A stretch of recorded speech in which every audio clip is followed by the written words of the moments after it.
I wasn't a real big reader, and I wasn't a very confident reader early in life. In fact, when I was in second and third grade, that's when I was struggling the most. And looking back, you try to figure out like, well, why wasn't I into books? Why wasn't I a reader? Why did I struggle? And it was pretty easy to see the answer. First of all, I never had reading modeled for me. I never saw anyone reading for pleasure. The only time we saw books were in the school setting. And if you don't feel confident in the school setting, then you don't feel like some of the stuff in that setting is for you. But then if you're not good at something, like it was hard for me to learn to read, you just sort of like, you're not there to succeed inside of a book, you're there to survive, right?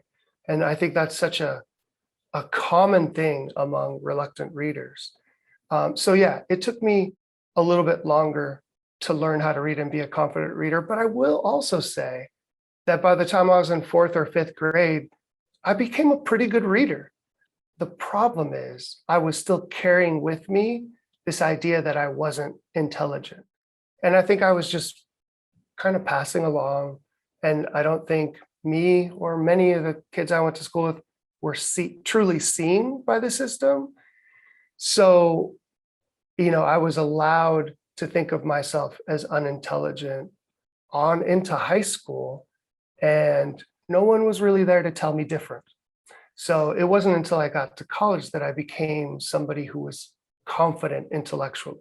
And here's the interesting thing, looking back, I actually was pretty good at reading the world. Like I had a good idea of what was happening around me. I could see underneath what people were saying and people's actions. I could understand motivations. I just hadn't transferred that to the written word.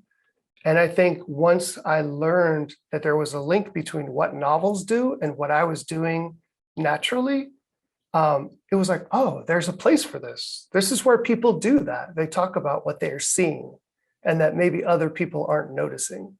So it was kind of a natural fit for me to write novels, even though when people talk about my background of being a non-reader, it's surprising that a non-reader would become a writer, but it's actually a better fit than you would think.